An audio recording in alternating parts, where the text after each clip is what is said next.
My name is Laura Villers. I'm the Associate Director for Community Engaged Learning at Slippery Rock University. However, certainly today I'm talking on behalf of myself and not of my professional position. So the question of, do I think that the gender equity pay gap will ever close? I certainly have a couple different answers to that. One is that I sure hope so. This work, particularly in community engagement and civic leadership, requires a kind of an optimism, I suppose, about social issues that is easy to lose but really has to be maintained. So it's easy to think, oh, it's too much work, we'll never get there as a society, there are too many struggles.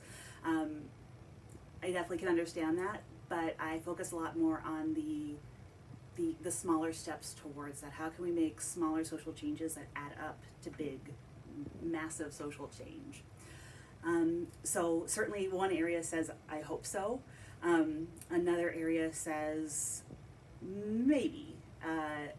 That really comes in response to looking at that big picture. When we think about the equal pay gap, that is something that I think there are so many different perspectives you can look at it through, whether you're kind of going back to that original study and looking at how that data was processed, or looking at some of the more modernized versions of the equal pay gap.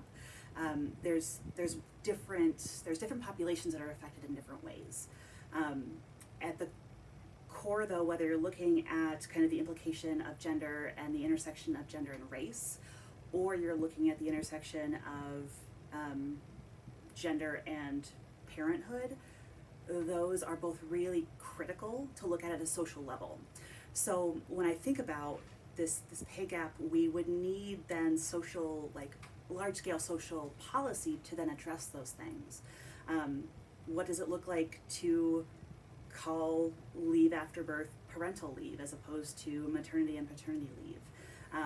What does it mean when paternity leave or parental leave is sometimes framed as optional for some, versus a kind of a use it or lose it approach, which is really, really effective in terms of starting to address that. Not that it's not a burden. I think that's one of the challenges, is that even for me it's so ingrained that taking leave for childcare is a detriment. So I think it needs not just social policy to address those bigger factors, but it also then requires a social shift in thinking, a different narrative that puts us in a different place. At the individual level, I recognize that I have a ton of privilege in what I'm speaking about, that I'm speaking about this from my personal office on a college campus in America in 2021. And I'm very cognizant of the fact that I also have union status, that there are experiences that I have had sincerely the privilege to access that not everyone does. So I take that responsibility towards ensuring the equal access of other women and equitable pay for other women very, very seriously.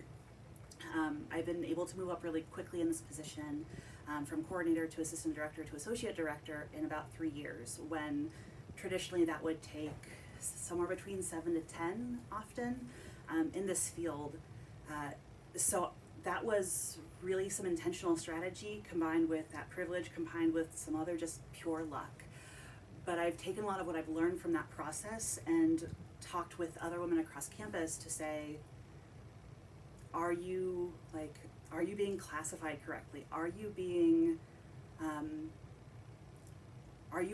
basically valued for the work that you're contributing? Not necessarily what is currently on a job description, but what changes would need to be made so it reflects your contribution, so that it looks like a higher kind of consideration. So like you pointed out, as you kind of first got here, I have the YMCA toddler program up, and that's something that we're talking about in this office right now, is as we prepare to go back full-time, like in person on campus, it matters that